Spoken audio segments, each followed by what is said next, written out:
যুক্তরাষ্ট্রের অভিবাসন ও শুল্ক প্রয়োগ আইসের ভারপ্রাপ্ত পরিচালক টড লায়ন্স বলেছেন, যুক্তরাষ্ট্রে অবৈধভাবে অবস্থান করেছেন এমন কাউকে পেলেই তার সংস্থার কর্মকর্তারা গ্রেফতার করবেন, যদিও তাদের বিরুদ্ধে কোনো অপরাধমূলক রেকর্ড না থাকে। একই সঙ্গে অবৈধ অভিবাসীদের নিয়োগ দেয় এমন কোম্পানিগুলোর বিরুদ্ধেও অভিযান চালানো হবে। সম্প্রতি সিবিএস নিউজকে দেওয়া এক বিশেষ সাক্ষাৎকারে তিনি এসব কথা বলেন। লায়ন্স বলেন, আইস তাদের সীমিত সম্পদ ব্যবহার করবে মূলত সবচেয়ে ভয়ঙ্কর অপরাধী যাদের ফৌজদারি ইতিহাস আছে, এমনকি তাদের গ্রেফতার ও নির্বাসনের কাজে। তবে তিনি স্পষ্ট করে বলেন, যারা কোনো অপরাধ না করেও যুক্তরাষ্ট্রে অবৈধভাবে আছেন তারাও যদি আইসের অভিযানে ধরা পড়েন তাহলে তাদেরও গ্রেফতার করা হবে। তিনি অভিযোগ করেন, যেসব স্টেট ও সিটিতে স্যাংচুয়ারি নীতিমালা চালু আছে এবং যারা স্থানীয় আইন শৃঙ্খলা বাহিনীর সঙ্গে আইসের সহযোগিতা সীমিত করেছে, তারা বাধ্য করছে আইস কর্মকর্তাদের কমিউনিটিতে ঢুকে অভিযান চালাতে।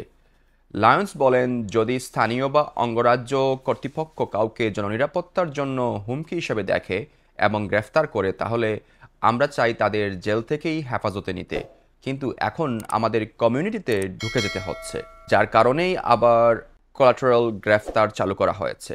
বাইডেন প্রশাসন এসব কোলাটারাল গ্রেফতার কার্যত বন্ধ করে দিয়েছিল।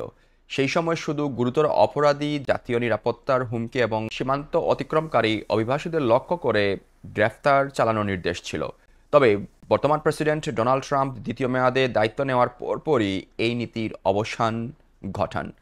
ট্রাম্পের অধীনে আইস এখন আবার সর্বাত্মক অভিযান চালাতে শুরু করেছে এবং হোয়াইট হাউসের উপপ্রধান স্টিফেন মিলার এজেন্সিকে প্রতিদিন ৩,০০০ জনকে গ্রেফতারের লক্ষ্য দিয়েছেন। যদিও এখনও সেই লক্ষ্য পৌঁছানো সম্ভব হয়নি, তবে কংগ্রেস আইসকে ডিপোর্টেশন কার্যক্রম জোরদারের জন্য কয়েক হাজার কোটি ডলার নতুন অর্থ বরাদ্দ করেছে। লায়ন্স বলেন, এই অতিরিক্ত অর্থায়নের মাধ্যমে বছরে প্রায় ১০ লাখ অভিবাসী নির্বাসনের লক্ষ্যমাত্রা অর্জন সম্ভব।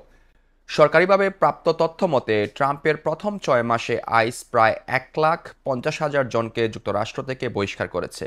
এর মধ্যে ৭০,০০০ জনের বিরুদ্ধে ফৌজদারি দণ্ড ছিল, যদিও অনেক ক্ষেত্রেই এসব অপরাধ ছিল ইমিগ্রেশন বা ট্রাফিক সংক্রান্ত। এদিকে গুরুতর অপরাধে দণ্ডিত অভিবাসীদের গ্রেফতারের ঘটনা তুলে ধরলেও আইসের কর্মকাণ্ড নিয়ে দেশের বিভিন্ন কমিউনিটি তীব্র ক্ষোভ প্রকাশ করেছে। এর মধ্যে রয়েছে মুখোশ পরা এজেন্টদের ব্যবহার, রাজনৈতিক আশ্রয় প্রার্থীদের আদালতের পথে গ্রেফতার এবং কর্মস্থলে অভিযান। লায়ন্স বলেন, আইস সবসময় সবচেয়ে খারাপ অপরাধীদের টার্গেট করে, তবে নতুন প্রশাসনে আমরা পুরো অভিবাসন কাঠামোকে খুলে দিয়েছি। দ্বিতীয় মেয়াদে ট্রাম্প প্রশাসনের অধীনে আইস আবারও বড় পরিসরে কর্মস্থল অভিযান শুরু করেছে, যা বাইডেন আমলে কার্যত স্থগিত ছিল। Don't forget to like, share and follow Awaz BD on Facebook, YouTube and Instagram. For breaking news and more, head over to www.awazbd.us.